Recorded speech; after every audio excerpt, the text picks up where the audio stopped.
بسم الله الرحمن الرحيم. الحمد لله رب العالمين وصلى الله وسلم وبارك على نبينا محمد وعلى آله وصحبه أجمعين. أما بعد، ہم لوگ آج منار السبیل فی شرح الدلیل اس کتاب میں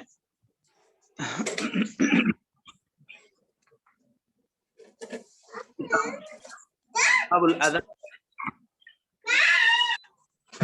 پڑھ رہے ہیں، اور باب الاذان میں ہم لوگ آخری حلقہ پڑھنے جا رہے ہیں. یہ حلقہ نمبر ہے 53. اس کے بعد ہم لوگ باب الصلاح کتاب الصلاح میں شامل ہونے جا رہے ہیں. تو یہاں اس وقت باب الاذان والاقامہ میں جو باتیں چھوٹ گئی تھیں اس کو انہوں نے تتمۃ فی صفۃ الاذان، یہ ایک ذیلی عنوان کے طور پر ذکر کر کے یہاں پر مزید جو بات اس سے پہلے نہیں ہوئی ہے اس کو وہ ذکر کر رہے ہیں. جی شیخ شروع کریں. تو تتمۃ فی صفۃ الاذان. بسم اللہ الرحمن الرحیم. تتمۃ فی صفۃ الاذان. قال في الكافي ويذهب أبو عبد الله يعني أحمد إلى آذان بلال الذي أريه عبد الله بن زيد كما روي عنه أنه قال لما أمر رسول الله صلى الله عليه وسلم بالناقوس ليضرب به للناس لجمع الصلاة طاف بي وأنا نائم رجل يحمل ناقوسا فقلت يا عبد الله أتبيع الناقوس؟ فقال وما تصنع به؟ فقلت ندعو به إلى الصلاة. قال أفلا أدلك على ما هو خير من ذلك؟ فقلت بلى.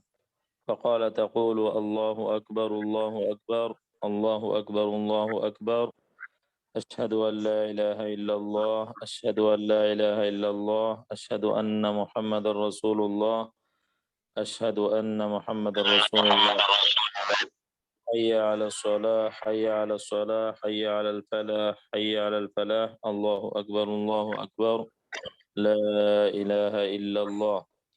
قال ثم استأخر عني غير بعيد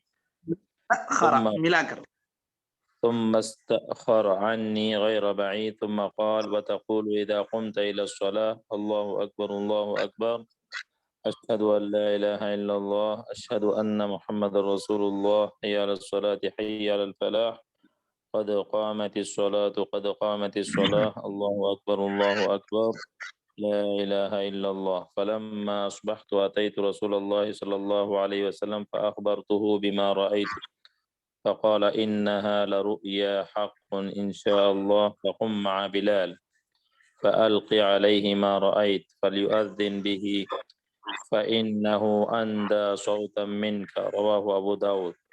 فهذه صفة الأذان والإقامة المستحب لأن بلالا كان يؤذن به حاضرا وسفرا مع رسول الله صلى الله عليه وسلم إلى أن مات. انتهى. جی پڑھنا ہے اس کے بعد تھوڑا پڑھ لیں. باب شروط الصلاة وهي 9: الإسلام والعقل والتمييز فلا تصح من كافر لبطلان عمله ولا مجنون لعدم تكليفه ولا من طفل لمفهوم الحديث مروا أبناءكم بالصلاة ل7 الحديث. وكذا الطهارة مع القدرة لقول صلى الله عليه وسلم لا يقبل الله صلاة بغير طهور. رواه مسلم وغيره. الخامس دخول الوقت. قال تعالى أقم الصلاة لدلوك الشمس الآية. قال ابن عباس دلوكها إذا فاء الفي دلوكها إذا فاء الفي. وقال عمر رضي الله عنه الصلاة لها وقت شرطه الله لا تصح إلا به، وهو حديث جبريل حين أما النبي صلى الله عليه وسلم بالصلوات الخمس ثم قال ما بين هذين وقت. رواه أحمد والنسائي والترمذي بنحوه. پڑھوں یہ بھی. فوقت الظهر من الزوال إلى أن يصير ظل كل شيء مثله سوى ظل الزوال ثم يليه الوقت المختار العصر للعصر حتى يصير ظل كل شيء مثليه سوى ظل الزوال ثم هو وقت ضرورة إلى الغروب ثم يليه وقت المغرب حتى يغيب الشفق الأحمر ثم يليه الوقت المختار للعشاء إلى ثلث الليل الأول ثم هو وقت ضرورة إلى طلوع الفجر ثم يليه وقت الفجر إلى شروق الشمس لحديث جابر أن النبي صلى الله عليه وسلم جاءه جبريل عليه السلام فقال قم فصلى الظهر حين زالت الشمس ثم جاءه العصر فقال قم فصلى العصر حين صار ظل كل شيء مثله ثم جاءه المغرب فقال قم فصلى المغرب حين وجبت الشمس ثم جاءه العشاء فقال قم فصلى العشاء حين غاب الشفق ثم جاءه الفجر فقال قم فصلى الفجر حين بارق الفجر أو جی قال سطع الفجر ثم جاءه من الغد للظهر فقال قم فصلى الظهر حين صار ظل كل شيء مثله ثم جاءه العصر فقال قم فصلى العصر حين صار ظل كل شيء مثليه ثم جاءه المغرب وقتا واحدا لم يزل عنه ثم جاءه العشاء حين ذهب نصف الليل أو قال ثلث الليل فصلى العشاء ثم جاءه حين أسفر جدا فقال اسفر له جدا. قم حين أسفر جدا فقال له قم فصلى الفجر ثم قال ما بين هذين وقت رواه أحمد والنسائي والترمذي بنحوه. وقال البخاري هو أصح شيء في المواقيت. وعن أبي موسى أن رجلا سأل النبي صلى الله عليه وسلم عن مواقيت الصلاة قال في آخره ثم أخر المغرب حتى كان عند سقوط الشفق وفي لفظ فصلى المغرب قبل أن يغيب الشفق وأخر العشاء حتى كان ثلث الليل الأول ثم أصبح فدعا السائل فقال الوقت فيما بين هذين رواه أحمد ومسلم وأبو داود والنسائي. بس ہے، کافی ہے. بسم اللہ الرحمن الرحیم، الحمد للہ رب العالمین وصلی اللہ وسلم وبارک علی نبینا محمد وعلی آلہ وصحبہ اجمعین، اما بعد. ہم لوگ منار السبیل فی شرح الدلیل شیخ ابراہیم بن محمد بن طویان اس کتاب کو پڑھ رہے ہیں، اور اس میں ہم لوگ باب الاذان کے آخری حصے میں تتمہ پڑھ رہے ہیں. تتمہ کہتے ہیں وہ چیز جو پہلے چھوٹ جائے تو اس کو بعد میں ذکر کر کے اس کو تتمہ کہہ دیتے ہیں یا اس کا تکملہ کہہ لیں. یہاں پر اذان کی جو صفت ہے یا اذان کے جو کلمات ہیں اس تعلق سے یہاں پر بات ہو رہی ہے. امام احمد کا مسلک ہی چونکہ اس کے اندر اساسی حیثیت رکھتا ہے اس کتاب میں، تو اس اعتبار سے یہاں پر ذکر ہو رہا ہے. وَيَذْهَبُ ابو عبداللہ سے مراد یہاں پر امام احمد ہیں. امام احمد کو ہی ابو عبداللہ کہا جاتا ہے. إِلَى أَذَانِ بلال الذي أُرِيَهُ عبد اللہ بن زید. حضرت بلال رضی اللہ عنہ اللہ کے رسول صلی اللہ علیہ وسلم کے سب سے مشہور مؤذن ہیں اور سب سے زیادہ اذان جنہوں نے دی عہد رسالت میں، بعد میں بھی. تو اس اعتبار سے یہ مشہور مؤذن ہیں. یا آپ صلی اللہ علیہ وسلم کے ساتھ سفر میں، حضر میں، ہر جگہ آپ صلی اللہ علیہ وسلم کے ساتھ ہی رہتے تھے. تو آپ صلی اللہ علیہ وسلم نے ان کو جو اذان کی تعلیم دی وہ اصل میں عبداللہ بن زید کو جب اس بات کا حکم دیا گیا کہ وہ ناقوس بجائیں، ناقوس جس طرح نصارہ بجایا کرتے تھے اس طرح ان کو بھی بجانے کا حکم دیا گیا. ابھی اس کی شروعات نہیں ہوئی تھی کہ رات میں انہوں نے یہ خواب دیکھا. خواب میں یہ دیکھتے ہیں کہ ایک آدمی ہے، اس کے ہاتھ میں یہ ناقوس ہے. تو انہوں نے کہا کہ کیا آپ مجھے یہ دے دو گے یا ہمیں بیچو گے؟ اس آدمی نے کہا آپ اس کو لے کے کریں گے کیا؟ انہوں نے کہا کہ ہم لوگ نماز کو بلانے کے لیے اس کا استعمال کریں گے۔ تو انہوں نے کہا کہ دیکھو میں تمہیں اس سے بہتر چیز بتلاتا ہوں، تم اگر چاہو تو۔ انہوں نے کہا ضرور بتلائے۔ تو پھر انہوں نے اذان سکھلائی، اذان کے کلمات بتلائے۔ تو یہ جو اذان کے کلمات حضرت عبداللہ بن زید نے خواب میں دیکھے تھے اور آ کر آپ صلی اللہ علیہ وسلم کی خدمت میں عرض کیا تھا، اے اللہ کے رسول، مجھے ایک آدمی نے اس طرح رات میں یہ سب کلمات سکھائے، بتلائے، تو آپ صلی اللہ علیہ وسلم نے کہا انہا لرؤیا حق انشاء اللہ، یہ بالکل برحق خواب ہے۔ آپ بلال رضی اللہ عنہ کے ساتھ کھڑے ہو جائیں اور ان کو یہ سارے کلمات سکھلائیں، کیونکہ وہ بہت زیادہ بلند آواز والے ہیں، تو ان کی اذان سے دور تک آواز پہنچے گی، تم ان کو یہ کلمات سکھلا دو۔ یہاں پر دیکھیے اس اذان کے اندر جو بات کہی گئی ہے اس میں ترجیح کا ذکر نہیں۔ ترجیح آپ جانتے ہیں کہ شہادت کے کلمات کو مختصر ہلکی آواز میں پہلے کہہ دینا، یعنی خاص طور پر اشہد ان لا الہ الا اللہ، اشہد ان لا الہ الا اللہ، اشہد ان محمد رسول اللہ، اشہد ان محمد رسول اللہ، ان کلمات کو آہستہ سے کہنا، پھر اس کے بعد بلند آواز سے کہنا، یہ ترجیح کہلاتا ہے اذان میں۔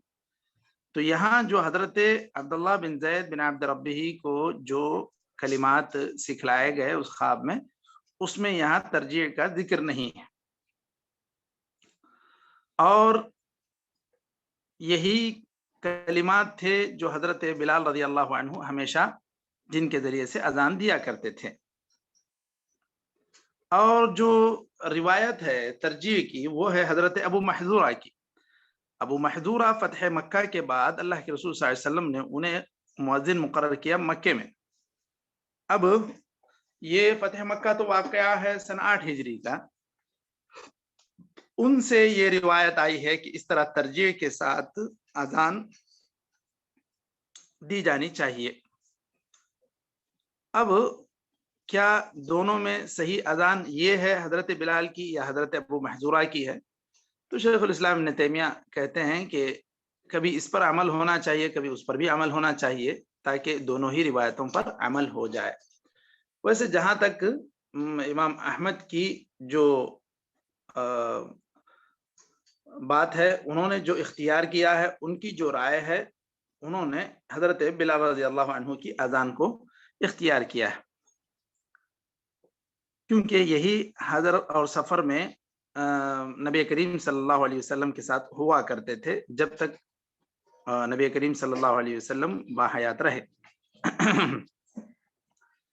تو یہ اذان کے کلمات ہیں، اور اس میں اقامت میں بس صرف جب اقامت کے کلمات وہ کہیں گے تو اقامت قد قامت الصلاۃ، تو قد قامت الصلاۃ اس کلمے کو تکرار کے ساتھ ذکر کریں گے، اور بقیہ جو اذان کے کلمات ہیں جی یہاں پر یہ شیخ ذکر کر رہے ہیں کہ تنویع السنہ کہ سنت میں برابر جو 2 قسم کی روایت آئی ہے ان پر عمل بھی ہو جائے گا، اور اس طرح اگر ادا کریں گے ہم لوگ اذان دونوں طریقے سے تو وہ زیادہ بہتر ہے۔ یہاں پر قد قامت الصلاۃ، قد قامت الصلاۃ، یہ کلمہ اس کو دوبارہ کہنا ہے، اس کے بالمقابل جتنے دیگر کلمات ہیں اقامت میں وہ سب بالکل ایک ہی مرتبہ کہنا ہے، اللہ اکبر اللہ اکبر، اشہد ان لا الہ الا اللہ، اشہد ان محمد رسول اللہ۔ تو یہ اقامت اور اذان میں چھوٹا سا فرق ہے۔ بعض مسالک جیسے احناف نے یہ کیا کہ اس میں وہ شفع یعنی اذان ہی کی طرح پوری طرح ہر کلمے کو 2 مرتبہ دہراتے ہیں، اللہ اکبر اللہ اکبر اللہ اکبر اللہ اکبر، اشہد ان لا الہ الا اللہ، اشہد ان لا الہ الا اللہ، اشہد ان محمد رسول اللہ، اشہد ان محمد رسول اللہ۔ لیکن زیادہ صحیح یہی ہے کہ